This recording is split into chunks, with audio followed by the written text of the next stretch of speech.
The Biden administration's Inflation Reduction Act includes $80 billion tax dollars for the IRS over the next 10 years, enough to hire 87,000 new agents at $100,000 a year.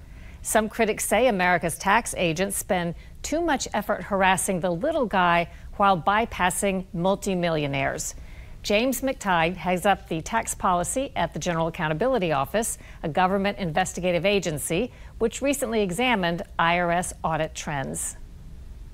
In 2010, IRS audited basically 9 people out of 1,000, and today it has fallen to fewer than 3 in 1,000. But the concern over not having enough people audited potentially must lie in the idea that money is being lost somehow. Studies have shown that taxpayers are more likely to comply and make payment if they think IRS may be checking up on them. And everyone is not really delighted to pay their taxes, but if I know you're paying your taxes, that makes me feel a little bit better about me paying my taxes or my neighbor and vice versa. So that's why it's critically important. So in simple terms, what did you study and what did you find? We looked at IRS audit rates over the last 10 years or so, broken out by income. And what we found is that over that period, audit rates have declined across the board, both for high-income taxpayers as well as low-income taxpayers. They've declined a little bit greater for higher-income taxpayers than lower-income taxpayers, but still, audit rates are about a third of what they were back in 2010. There has been some outside criticism that says the IRS treats high-income earners better in some instances than low-income earners. Did you find that that was the case, that there could be more money they would get through audits of the high-income earners, but they're gravitating to more low-income earners? We didn't see that specifically. What we did see is that on average, the additional tax collected from a high-income audit is about 50 times what it is for a lower-income audit.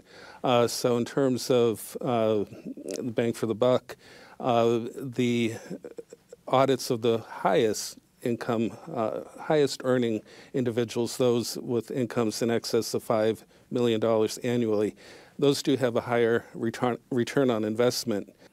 If when the IRS audits someone making above $5 million a year, they're more likely to get a lot more taxpayer money that hadn't been properly paid, why don't they spend more time auditing that population?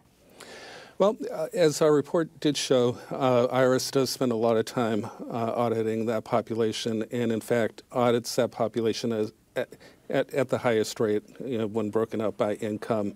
The problem is that those tax returns tend to be very complex. It's very labor intensive, requires a lot of audit hours, and also requires a fair amount of not just a fair amount of expertise, but a very high level of expertise.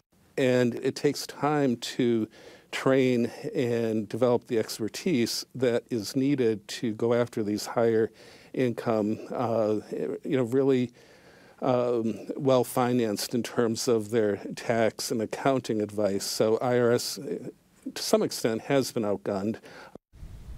IRS staffing was over 100,000 in 2010. That had been cut back to about 75,000. But now, with the new money, the agency is well on its way past its previous mark.